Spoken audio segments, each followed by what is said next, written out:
ongi etorri landara tarte berri batera. Aurreko astian, Gontzal Belategi langilea Iker Oñatekin egon zan, auzo konposta zela egin eta horren nondi norakoan inguruan hitz egiten.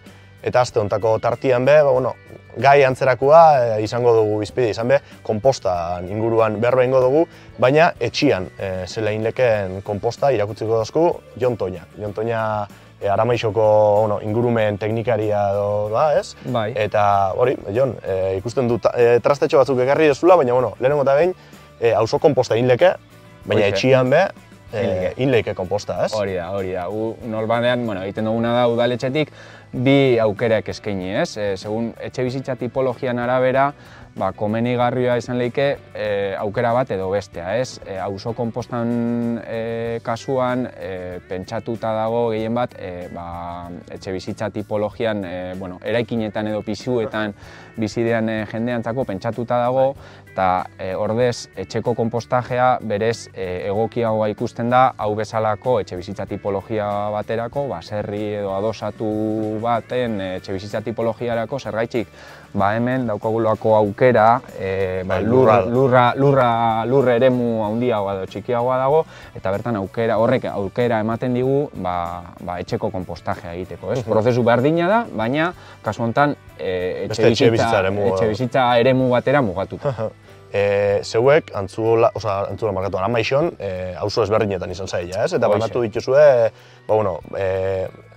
tramankulu batzuk, esku artean dagotzen tramankulu batzuk, eta baita ikastaro batzuk edo, ez? Hoi da, guk udaletik hau bultzatzeko egiten dugun lana da, nolabait, alde batetik beharrezkoak diren materialak banatu, eta hoien artean daz, hau bezalako kubo txikia, hau bezalako airestatzailea eta konpostagailua bera, eta horrekin batera eskaintzen duguna da, eta eskaini izan duguna azken urteotan, formakuntza saio simple batzuk, nik neuk ematen ditudanak, eta bertan azaltzen ditut konpostage prozesuko oinarriak zeintzu diren, nolabait norberak ikasteko zer nolako arauak edo irizpide minimoak jarraitzu behar dien prozesua behar bezala emateko. Esan du, bi kubo bat eta aireztagailua esan duzu, ez? Bai. Nola diketan xatzu bintzat, zertarako balixo da? Ikusten danez, hau bintzat organiko kubo oikoa. Honen helburua da, sukalde inguruan ero euki, eta bertan guk etxeko sukaldeetan sortzen den ondar organikoa hemen selektiboki gaika jaso, ze hori oso importantea da, beste hondakinen frakzio mota batzuekin ez nahaztea, orduan hemen organikoa, etxeko organikoa gordeko genuke, sartuko genuke, eta hau betetakoan konpostaje gunera. Esan gurosuna oso garrantzitsua dela organikoa izatea, ez deixela beste plastiko, ez paper, ez ezer organikoa. Azkenean, konpostajea da materia organikoaren deskomposizio prozesua, baina modu kontrolatu batean, ez? Guk kontrolatzen dugun modu batean egingo dugu. Eta hori da azken finean konpostajea. Orduan, deskomposatze prozesu biologiko horretan bakarrik deskomposatzen dira izatez organikoak diren zatiak, ez? Zuk konpostagailura organikoa ez den edo zer gauza bota ezkero, hori jasoko zu igual. Hori ez da desegingo, hori ez da deskomposatuko. Orduan oso importantea da, argi izatea horretan oso zorrotz jokatu behar dugula, ez? Organikoa eta soilik organikoa joan behar dela. Esan duzu organikoa kubuan hartu eta gero konpostaje lekura bota behar dela, hemen atzian dakun honek be garrantzia dako, ez? Lehen komentatu ezta kamara atzian, baina hemen kamara aurrian be esan inbida. Garrantzia dako, zertarako balixo dau, zer paper joak etan dugu honek? Hori honek, material lehorra, material egituratzailea, material marroia, izen ezberdinekin deiketan zaio, baina honek oso funtzio garrantzitsua beteten daue deskomposatze prozesu honetan. Alde batetik zurgatzen dauelako organikoak askatzen duen ezetasun maila, ura, azkenean organikoa portzentaia handi batean ura da, ez? Orduan, hori prozesu aktiboa dagoenean ezetasun maila igo egoten da. Orduan, material hau botaz egiten duguna da ezetasun maila hori kontrolatu, bai? Orduan, jarraitu beharreko irizpidea da, bertan, hemen, kubo honetan, organikoa ondo jaso, ondo bereiztuta eta albaldin bada zati handiegirik ez botata, baizik, eta txikitu egin behar da apur bat, deskomposatze prozesu hori erinago izateko, eta ondoren hau materiala txikitu egin behar da, birrindu egin behar da, eta horretarako, badauze makina batzuk, birrintzaileak, hau ituratzailea espala moduko material bat lortzeko, eta hori oso gomendagarri izaten da, konpostagailuren ondoan edo inguruan eukitea, zergatik, zenik organikoa botaten dodan bakoitzean ondoren, justo hostien, tapa egin bidot material honekin.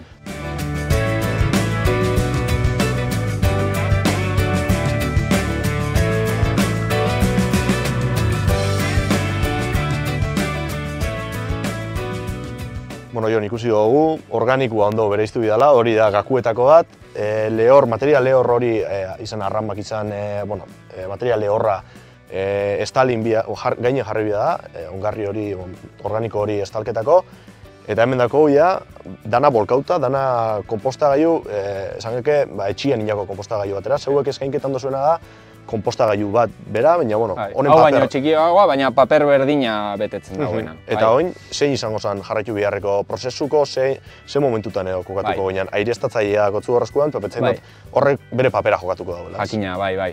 Hemen, lehen esan dugun moduan, lehenik eta behin egin behar dana da, ondar organiko gordina ondo jaso, ondo bereiztu hemen, kubo honetan, hau bezalako kubo honetan, eta ondoren joango gineake gure konpostaje gunera, gure konpostagailura, kasu honetan hemen daukagun gune honetara, eta honea botako genuke etxean jasotako ondar organiko gordina. Eta horren ostien, material lehor horrekin, txikitutako adar zati horiekin, estali egingo genuke.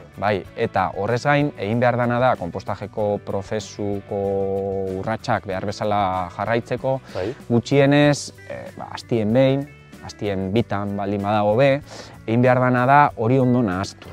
Hor sortzen diren geruza, material organiko gordina, gehi material lehorra sortzen diesen geruza horiek ondo nahaztu. Zergatik, konpostajeko prozesuan oso funtsezkoa da oxigenoaren presentzia bermatzea. Hau da, prozesu biologiko bat, mikroorganismoek egiten dabena, eta orduan mikroorganismo horien ekosisteman baldintzak nolabait emateko konpostagailuan beharrezkoa da oxigenoaren presentzia. Eta hor dauka garrantzia berezia gure tramankulu honek.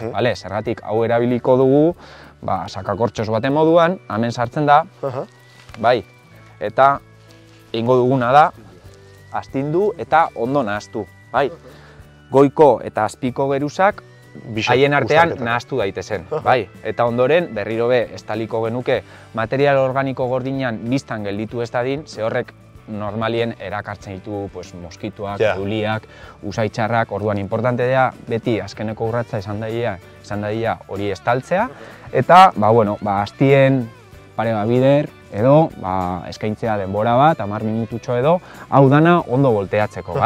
Honekin egin leike, sarda batekin egin leike, zuek eskainketan dozuena da, hauxe, aireztatzailea hori, prozesuan parte hau egiteko. Hori da.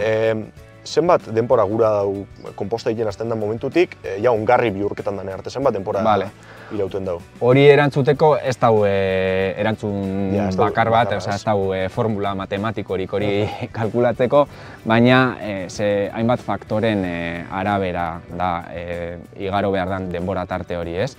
Gehien bat, horretan zerk eragiten dau, lehenik eta behin aportazio maila zenbatekoa den. Hau da, zenbat eta guk gure konpostagailura zenbat eta hondakin organiko gehiago bota, prozesua orduan eta arinago joango da.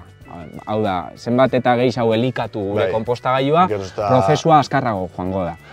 Baina hori norberan ezaugarrien arabera, hau da, etxe bizitza batzuetan, igual ez dute bazkaltzen etxean, bizpahiru pertsona bizi dira besterik, eta ez da besortzen asko. Orduan, bakotxan sortzen da bena, botaten joango da, eta prozesu hori kasu horretan mantsuago joango da. Gutxi gora bera, zenbat iraun dezakeen, nik normalean esate dutena, etxe bizitza normal batean, aportazio ritmoa normala dan etxe bizitza batean, normalean urtebete inguru edo irauten da, ongarri, heldutako ongarri bat lortzeko. Eta hori da hor dakuna, hor ikusi egena. Eta hori da, eta bertara fango da momentu baten, hau da prozesuan parte bat, da materia organikoa daku hemen nahaztu inbiar da, baina hemen, ikusi geke ez? Hemen daukiena da, iazko materiala.